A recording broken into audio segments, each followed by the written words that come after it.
Oiê! Hoje eu quero conversar com vocês um pouquinho a respeito de autoavaliação. Você tem o hábito de se autoavaliar? Você se considera uma pessoa observadora?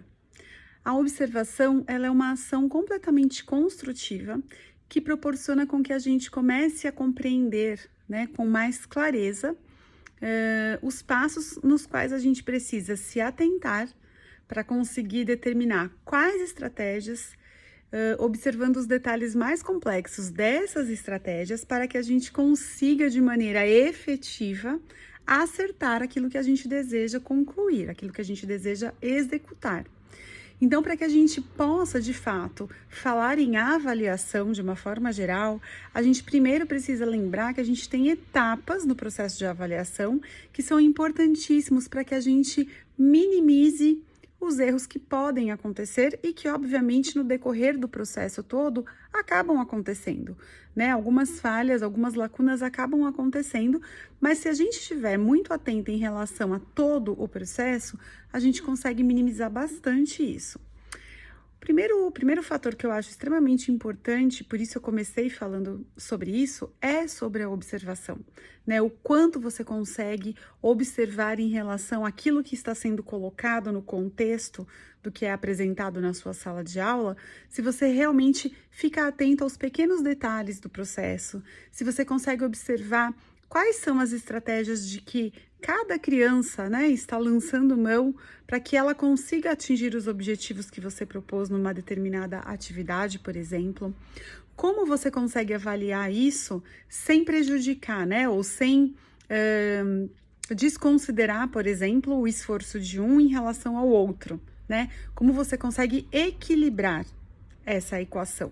Então, é extremamente importante você ser um bom observador, você perceber os detalhes nos quais as crianças estão se apegando, para que elas consigam a melhor estratégia, para que elas cheguem num determinado ponto onde você determinou o objetivo específico para aquela atividade. E isso vai também enriquecendo o seu processo avaliativo, né? Eu acho que o primeiro ponto, quando um professor começa a questionar a avaliação dos alunos dele, da turma dele, é a sua própria autoavaliação em relação ao seu trabalho com aquela turma, em relação ao seu desempenho com aquelas crianças. Eu costumo fazer isso a cada nova etapa que eu vou iniciar com os meus alunos. Então, como eu faço? Eu tento sempre pegar tudo aquilo que eu achava, né, de mais importante dentro dos objetivos que eu tinha já proposto com aquela turma, e a partir dali eu vou ticando, né, vou fazendo uma lista e ticando os pontos que eu acho que eu tinha que ter atingido, não só em relação ao aprendizado das crianças, mas também em relação a todo o desenvolvimento metodológico que eu me propus a fazer. Então, é dessa maneira como eu me autoavalio, para que eu possa também, na hora de executar a avaliação dos meus alunos, que eu seja justa, né? Que eu esteja ali amparada por aquilo que eu realmente fiz em sala de aula, né? Porque não adianta também você cobrar algo mirabolante da criança, sendo que você não desempenhou, né? Esse contexto de uma forma tão, né, tão legal assim, com tantas oportunidades para que a criança pudesse vivenciar, né, aquele conteúdo. Então, é muito importante a gente ter completamente tomado de si aquilo que foi feito, né?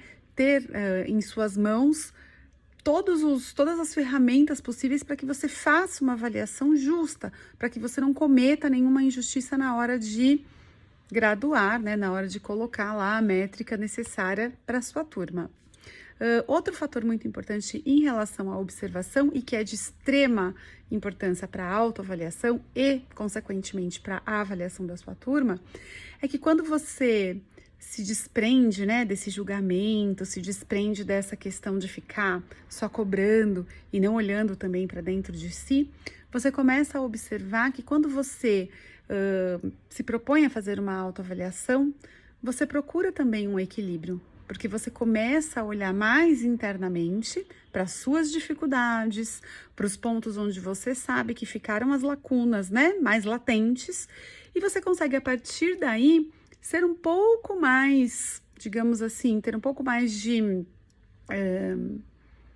flexibilidade, né, na hora de avaliar aquilo que você está cobrando das crianças. Então, você consegue perceber exatamente quais foram as lacunas que às vezes não foi deixado pela criança, né? Ou só pelo processo do desenvolvimento daquele conteúdo, mas muitas vezes foi deixado por você, né? Durante a sua execução na apresentação desse conteúdo.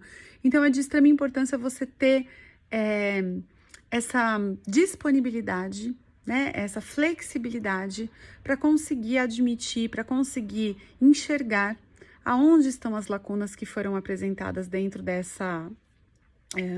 desse tempo, né? Desse período que você está avaliando e de forma muito justa e equilibrada conseguir reverter isso positivamente para os seus alunos, né?